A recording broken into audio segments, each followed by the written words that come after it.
আমাদের সমাজের রন্ধ্রে রন্ধ্রে দুর্নীতি, এটা আমাদের অস্বীকার করলে হবে না। এই দুর্নীতি অপসারণ আমাদেরই করতে হবে। এটা যদি না করতে পারি, আমরা আমাদের সন্তান সন্ততিদের জন্য একটা খারাপ পৃথিবী রেখে যাব। তো সেটা আমাদের জন্য খুব দুর্ভাগ্যের ব্যাপার হবে। তা আমি বিশ্বাস করব বাংলাদেশের অন্য জেলার তুলনায় আমার ধারণা এমনিতেই নীলফামারীতে দুর্নীতির প্রকোপ কম। আমি ঢাকার অবস্থা যেটা দেখি সেটা বেশ বেশি। তো কাজে যেখানে প্রকোপ কম সেটাকে একটা মডেল জেলা হিসেবে দাঁড়া করানো সম্ভব। আমি একটা আশা করব একটা সময় আপনারা নিজেরাই ঘোষণা করবেন নীলফামারী হচ্ছে বাংলাদেশের প্রথম দুর্নীতিমুক্ত জেলা। একেবারে পুরো মুক্ত যদি নাও হয়, আমরা যাতে ওই দিকে আগাতে পারি, এই সহযোগিতাটা সবাই করবেন। এটার জন্য আমাদের যা যা করা দরকার আমরা সবটা করব। জেলা প্রশাসন, আমাদের রংপুর অফিস, এবং আমরা একসময় এটাও আশা করতে পারি যে আমাদের এখানেও হয়তো একসময় অফিস হতে পারে। কাজে সব কিছু মিলিয়ে আপনাদের সবার সহযোগিতায় আমি বিশ্বাস করি একটা সময় এখান থেকে আওয়াজ হবে যে আমরা নীলফামারী দুর্নীতিমুক্ত অনেকটাই হয়ে গেছি। আর সবচেয়ে বড় কথা, আমাদের মধ্যে এখন যেটা সবচেয়ে বড় সমস্যা, নিজেরা দুর্নীতিকে ঘৃণা করি কিনা। আমাদের কাছে দুর্নীতিগ্রস্ত মানুষ যদি টাকা পয়সা থাকে, যদি আমাদের দাওয়াত করে খাওয়াতে পারে, আমরা খুব সন্তুষ্ট থাকি তাদের উপরে। তো এখন আমরা যদি এই দুর্নীতিগ্রস্ত মানুষদের একটু ঘৃণা করতে না শিখি, তাহলে কিন্তু এই সংকটটা খুব সহজে যাবে না।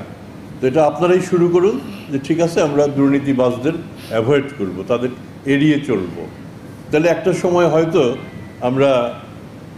আমি এমনও দেখছি, বাবা খুবই ভালো সুফি মানুষ, কিন্তু মেয়েটাকে বিয়ে দিলেন একটা দুর্নীতিগ্রস্ত লোকের সন্তানের সাথে। তো এরকম হয়ে গেলে পরে তো খারাপ আর ভালো মিশে এমন একটা অবস্থা হয়ে যাবে, আমরা তখন কাকে বাদ দেবো, কাকে রাখবো? তো আমার মনে হয় আপনারা এই কাজটা করতে পারবেন। আমাদের বয়সটাও হয়ে গেছে। আজকে এখানে যারা আছেন আমার ধারণা তাদের মধ্যে আমার বয়স সবচেয়ে বেশি।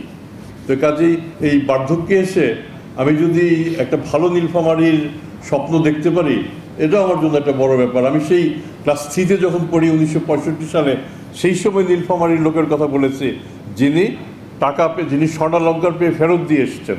এরকম নীলফামারী তো আমার হতেই পারে। অনেক ধন্যবাদ আপনাদের সবার কাছে, আমাদের অনেক কৃতজ্ঞতা।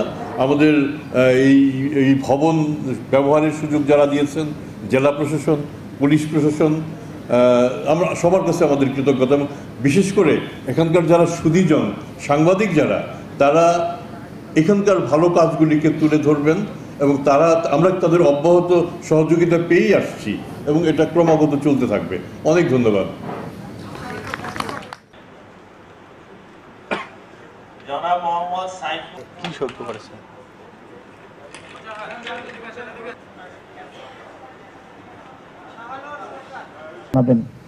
ঠিক আছে, আমি ওই হাজার হয়ে যায়, দয়া করে ওইটুকুই বলবেন আপনার সহকর্মীদেরকে। হামিদুর রহমান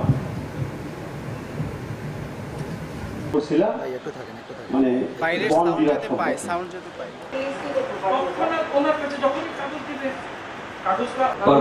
কোনো আদালতে নালিশ করেছে? অবশ্যই, এত বড় ব্যাপার ঘটে। 51 নং বালাম, এই বালামটা বাসস্থান প্রসঙ্গে। বাসস্থান হচ্ছে মানুষের মৌলিক। পাসপোর্ট অফিস নীলফামারী, উনি যেটা বললেন 60টার দিক, ওরা কইতেছে যে সুতা নেই, সুতা 500 টাকা লাগবে স্যার। দলিল নাম্বার দিয়ে আমি রেজিস্ট্রেশন অফিসে যোগাযোগ করব স্যার। যদি আমাদের অফিসেরও কেউ কাজ করে থাকে স্যার, এখানে থেকে নিষ্কৃতি পাবে না স্যার। না, দোকান কিসের দোকান এটা? অ্যাকশন, এটাকে ভূমি সম্পত্তি। তিনি সিভিল সার্জন ছিলেন। এই ঔষধাগার থেকে ঔষধ চুরি, কিন্তু তোমাদের উপর লক্ষ্য করে কেউ টাকা পয়সা নেই, এটাও তো সত্য।